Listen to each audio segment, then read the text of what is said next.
The views and opinions of this video and comments to this channel do not necessarily reflect or represent the views and opinions of this channel's broadcaster. If you have a complaint about something or find the content is being used incorrectly, please don't contact the broadcaster.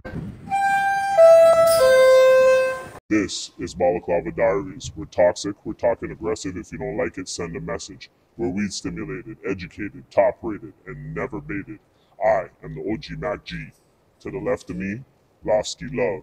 Album out now. Go get that. All platforms. Bop, bop, bop, bop, bop. You done all the things set. But today we're with we do all types of shit on this show. Like, I don't even know which kind of show this is. I've been trying to scope it to make it one way, but there's just so much that this beautiful land of Ontario has to offer. So we just want to show all of the glory. Today we're talking to a man who's pretty much done all you can do in the bartending game, in the hospitality game. We're talking about, was it 2008 Bartender of the Year? That's correct, yeah. 2008 Bartender of the Year. The man was the first man in Toronto's history to do a cocktail party with all weed-infused drinks. He's definitely a trendsetter in the game. Give it up for Dope Cocktails, everybody. You don't know how to take set. So, Dope Cocktails is the brand, but Adrian is the person. That's correct. Right? Yeah. So, where did this bartending thing start, man? Like, how did it all come together? Oh, that's a good question, actually. So, 45 now. I started bartending when I was 19. Okay. And the way I got into it was I crashed my mom's car, and I had to pay the insurance deductible. And my dad knew some guys that ran a cafe in Yorkville, and they plugged me in as a dishwasher. Okay. And like it was an Italian espresso bar that had many different type of drinks ahead of their time before Starbucks was a big thing. Okay. Alcoholic, non-alcoholic, and then so I just thought they were like a really cool group of guys, cool spot. And one day the bartender didn't show up. They're like, "Who's gonna do it?" I put my hand up, and I just like naturally I wanted to make the drinks look nice right away, Okay. and I enjoyed it, and I started getting drinks sent back also pretty quickly because I thought like this much alcohol and that much mix would help the customer, but it turned out that they didn't like the way it tasted. Well, if you're in Yorkville, it's a different crowd still, you know? Different crowd, different times, right? Right? But like what I learned was like there's something called balance. So I started learning about how to balance things. And, and then as my years progressed, I got an opportunity to work down the street in an Italian restaurant. Okay. And I knew enough to like, I was a good bartender, but I didn't necessarily understand food and beverage. So I took a couple of wine classes, Right. learned how to smell and taste wine. Then I also spent about 9 months, 10 months apprenticing in the kitchen at the restaurant I was working at. So I wanted to learn how to use a knife. What restaurant was that? It's called Dimi Okay. in Yorkville. Okay. So long standing. It's been there since 2000. Right. I started working there 6 months after it opened. To this day, they still serve the cocktails that I created from back in 2001. Okay. So I still work with them. They're like a second family to me. And super cool family. Very busy restaurant. Nice. How long did it take to like get good at bartending? So as my career was progressing, so after I studied wine a bit, like not fully, but a few courses, and then maybe like I said, some time in the kitchen, I started applying that to what I already knew. And then in 2008, I got asked to be in a cocktail competition called Toronto's Best Bartender, and I ended up winning it. And so, not to say that I think I was, but I just happened to have won that competition. I got put in the papers as Toronto's Best Bartender. And so all of a sudden, people started reaching out to me for opportunities. Does that come with like bartender hate too, though? Like, Of course. Yeah, of course. And I was already kind of moving away from alcohol, and I definitely didn't. And to this day, I don't have as much like knowledge on certain spirits, like history of cocktails, like some of my peers. But I was more focused on taste and like presentation. I worked in fine dining restaurants, so it was more about the overall experience and just the cocktail, Right. So that was Okay. sort of my style. Okay. But Do you have any funny bartending beef stories? bartending beef Like other stories. bartenders. Like man's trying to ruin your cocktail. Pause. Oh yeah, I mean, I'm not going to use names, but there's a bar that's around the corner from here that when they opened up, okay, I hope they see this, but like when they opened up, they got featured on Block TO, and their signature cocktail was a cocktail that I had won a competition with and had got put on the bottle of the. That was the competition, Oh, and shit. I worked for them, and then we had some beef, and I left, and 6 months later, 8 months later, they opened this bar, and their feature cocktail is literally my cocktail they're taking credit for. Is there ever a bar without beef though? Like, isn't it just like a hostile like workspace? Like, hospitality is there's a lot of ego, right? There's a Right. lot of there's a lot of creators. There's a lot of toxicity that exists in restaurants, and not all, but most. And it's it just depends. I'm not going to say that it's everywhere, and there are some really nice people. I have some amazing bartender allies. And I think as everyone gets a little older, people start creating more of a community. But at the beginning, it's like, every man, every person for themselves, really, like trying to build a name or get the cool job, whatever it is. so winning that award, what other doors did that open for you? Like, what were some of the like biggest put-ons that you got based on just being known as the best bartender in Toronto? Well, I started getting asked to do private events, Right. which is like nice side hustle. On your day off, go make what you would make on 2-3 days work. Right. I got asked to work with some brands. I got asked to compete in cocktail competitions, and at the time, it was only available by invite. Like there wasn't many, so it was sort of exclusive, right? Being like, let's say, invited to like, not the Olympics, but a professional competition, and through those competitions, you got to strut your stuff and then create more like networking and opportunities. Okay. So that and good jobs, I guess, for the most part. Okay. So what are the like? We talked about the highs, but what are the lows of the bartending world? Like, what are the dark stories? So I mean, I was saving that until you asked me. 'Cause as my career was progressing, I wasn't necessarily so much into alcohol, but I got addicted to drugs, and I was like in hospitality, in restaurants. Like not everyone, but a lot of us, we turn towards substance at the end of the night. Right. Alcohol, coke, which I did get heavily involved with. But then around 2008, 2007, Oxycontin became very popular, Right. and so I got hooked on that, which eventually became heroin. Jesus. So as my career is progressing and I'm working in like a top 10 restaurant in Canada, I'm hooked on heroin at the same time. Right. What the? Hold on. Back up the train. Back up the train. Let's just focus. Yeah. Back up the train. When you're active in like a heroin addiction, working at a Michelin star restaurant, kind of what was that balance like between the two? Like, what was like a regular How do you? Tuesday? You wake up, like, how does that shit go? Well, I mean, it wasn't a Michelin star, but like just because like if people see this, I don't Yeah. know. But it might as well have been. It was celebrity chef in Canada, like most popular Italian celebrity chef in Canada.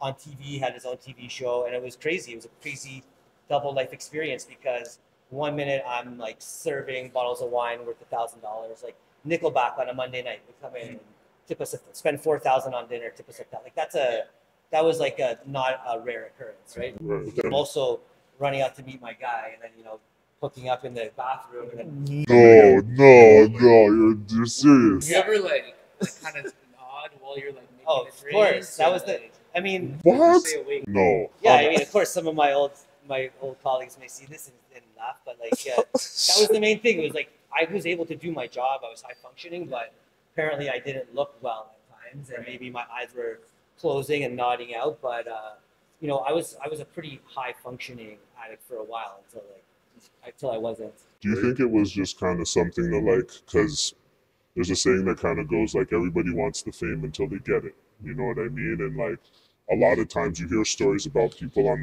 the rise of their career, but on the decline in life. You know what I'm saying? So it's just like, do you think it was kind of a way to just compensate with this newfound success? Did you feel like almost like a survivor's remorse? Like out of all the bartenders, you were the best guy, and was that hard to deal with? Was that one of the reasons for the drugs, or was drugs just a part of just that fast-paced lifestyle, nightlife? You know what I mean? It was like they were like running concurrently. Like I started abusing drugs almost immediately when I got into restaurants, right? Like it was Right. was working in Yorkville, making like this is like year 2000 and I'm making $250 cash a night. I'm 22, 23, you know what I mean? Plus I'm also possibly distributing some substances as well, you know?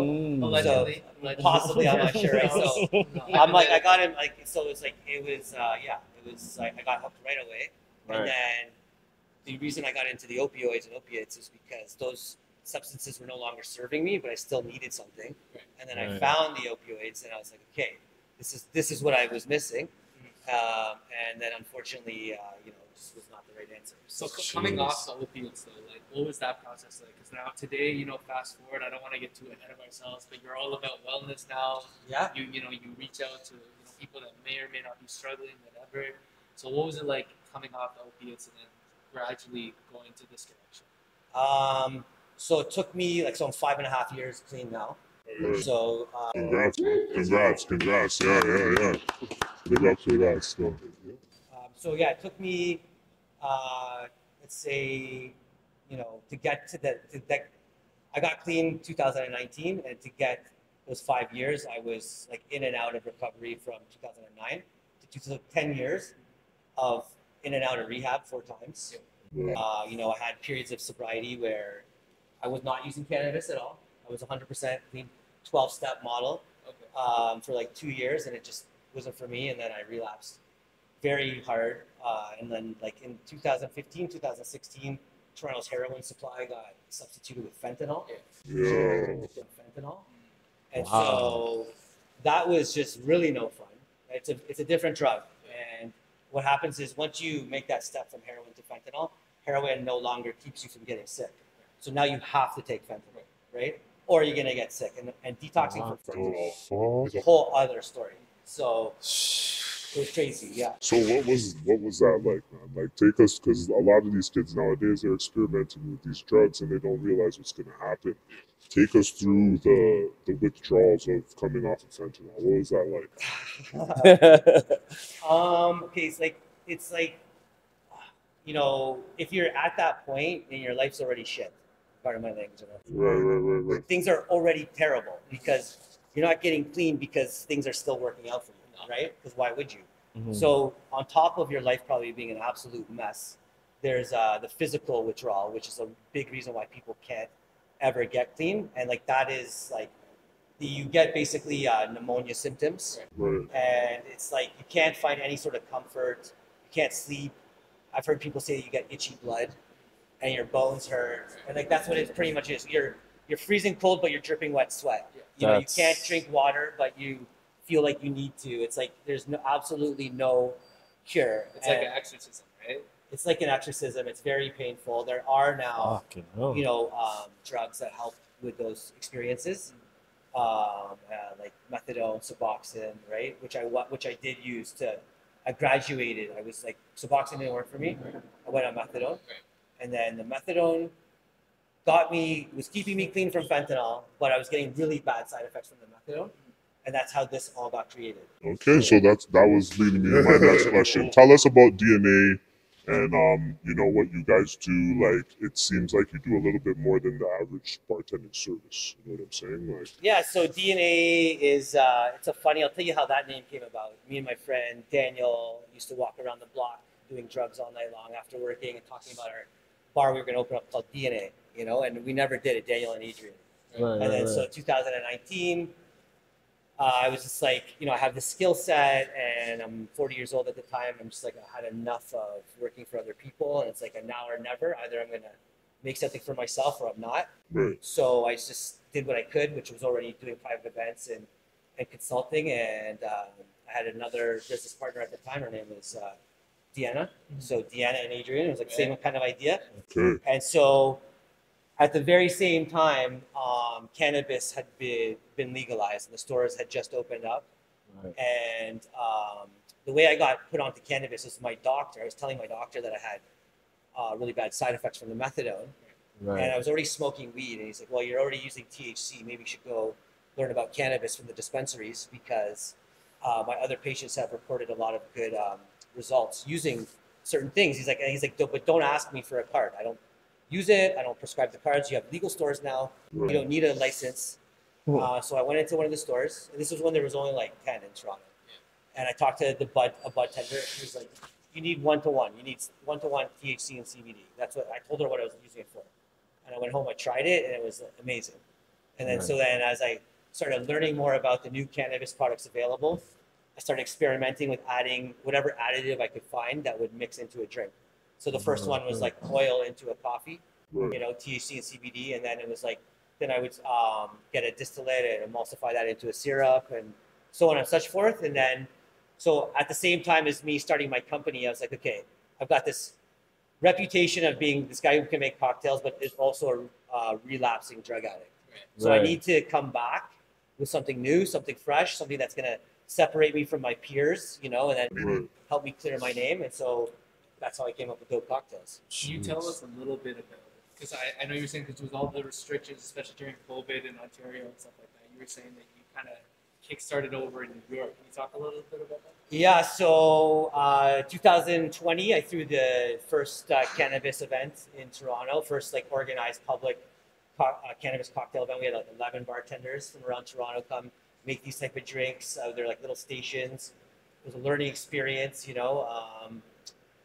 It was very difficult to navigate. You can't promote it. 3 weeks later, COVID came, and so we put all this money into doing an effort into this new event and concept, and we booked a bunch of stuff, and it all got wiped out, right? So put it on the back burner for about a year. It was unbranded at the time, and then I started distributing my syrups.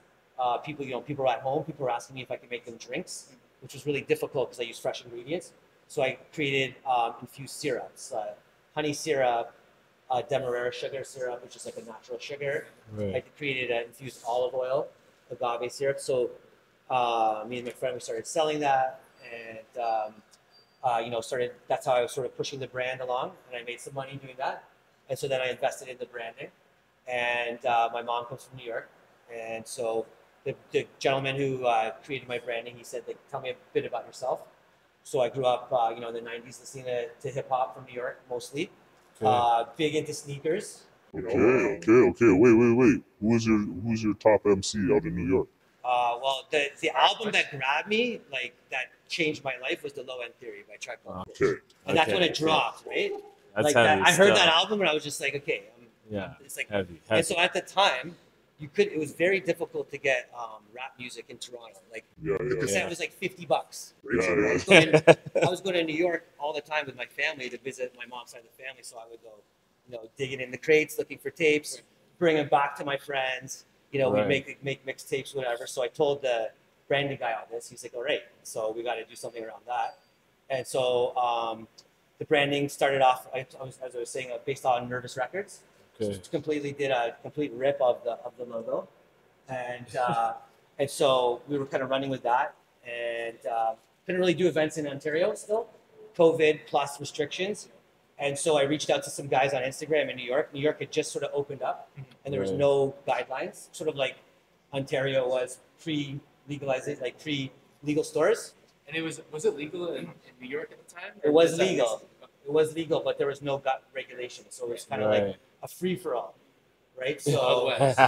Yeah, the Wild West in Canada. Dykeman was going crazy. and I got there and they loved this, like even more than in Toronto. And there was nothing in New York City that was branded for cannabis drinks, which was like I was like that was crazy, like for cocktails at least. Right. So really well received, and I went back for 4 months and I did a series of pop-ups in Brooklyn, Queens, Manhattan.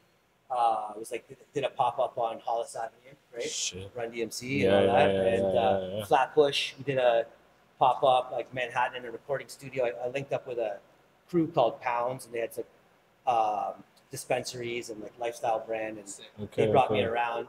Nice. With some other guys. Yeah, it was cool. Nice. So what else happened on that New York trip? Anything you want to talk about on camera?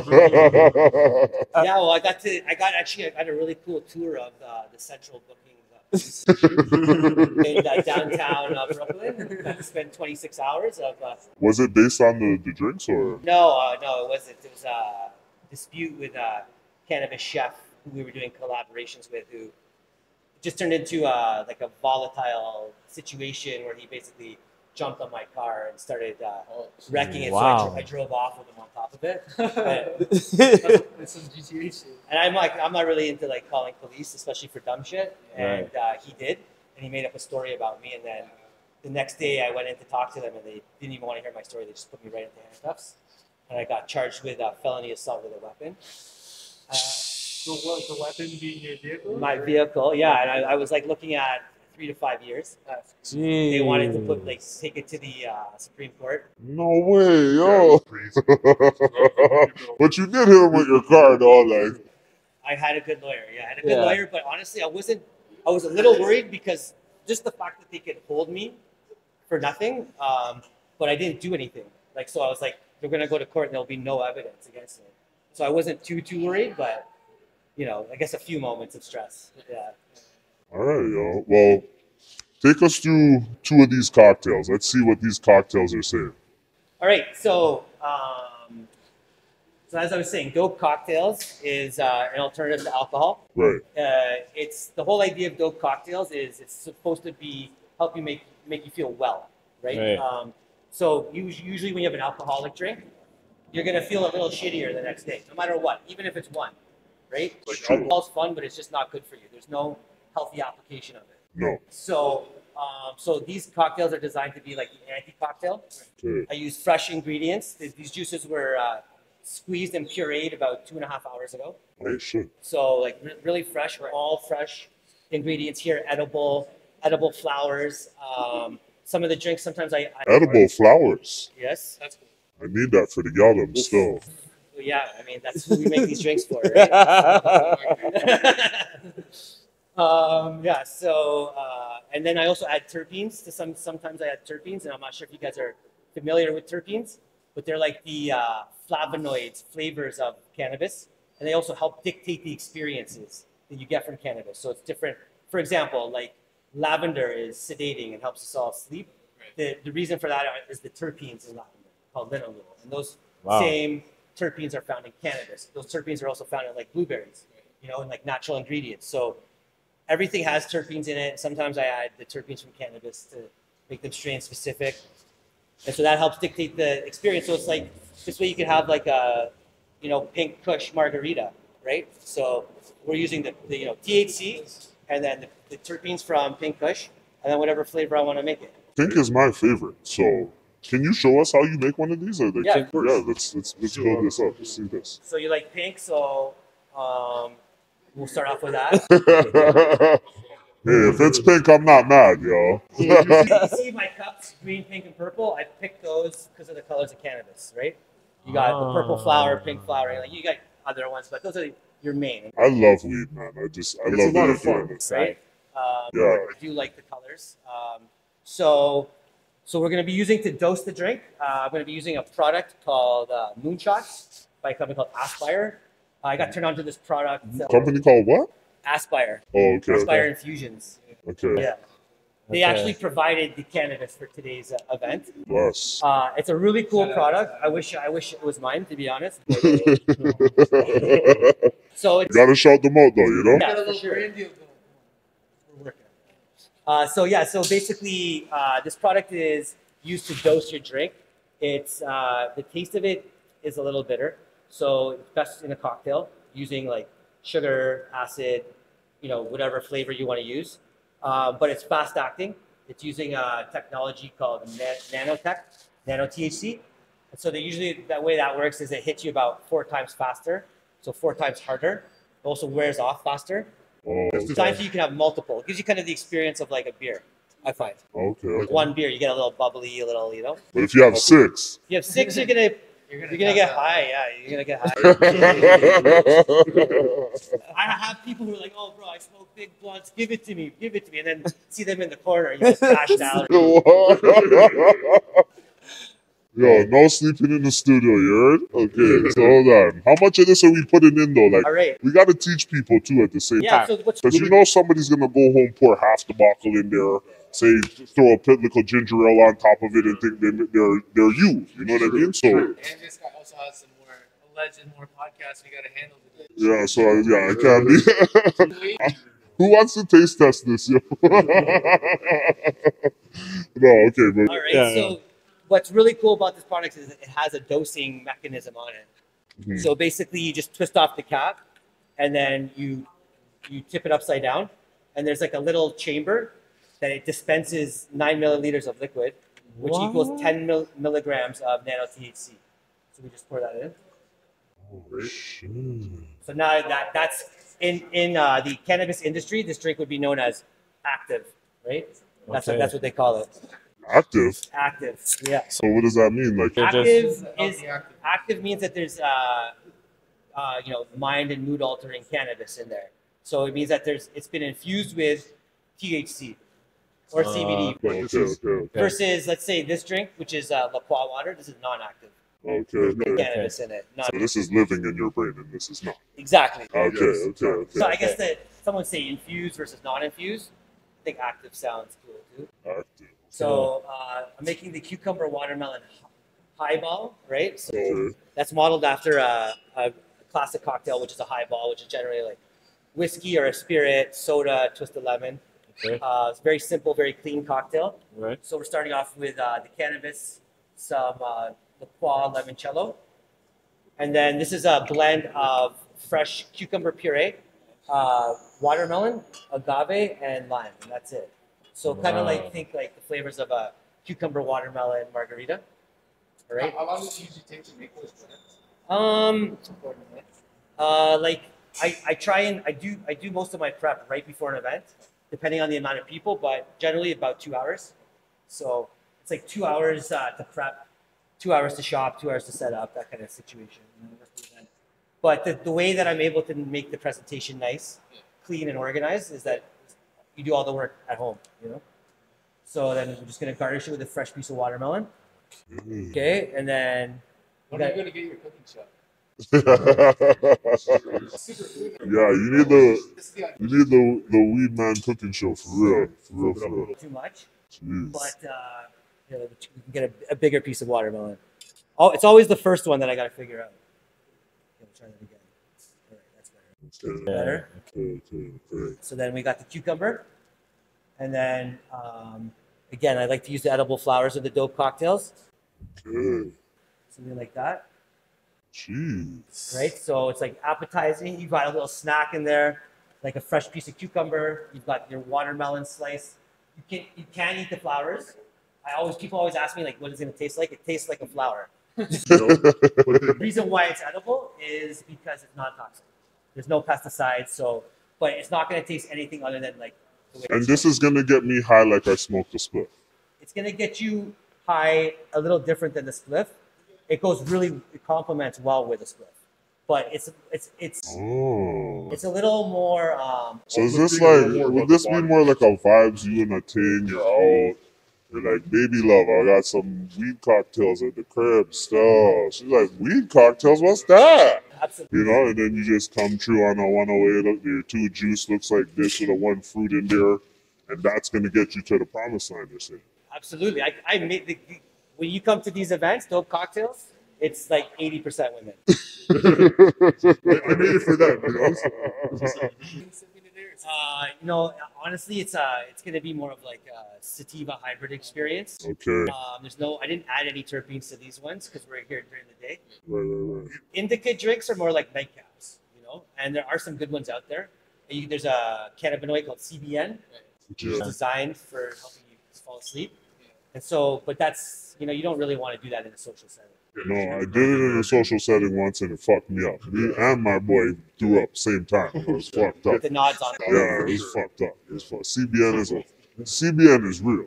Anyway, let's see the next drink. You got one more. All right, so the next one. So when I do a dope cocktails pop-up, I don't know what people are gonna like, so I try and make 2 different experiences. So this is cucumber, watermelon, lime, with some limoncello liqueur. It's gonna be fresh, a little bit on the sweeter side, softer flavors. Right. So the next drink we're gonna make is gonna be a little different from that, and that's gonna be the flavors of blood orange, guava, coconut, What? jalapeno, and lime.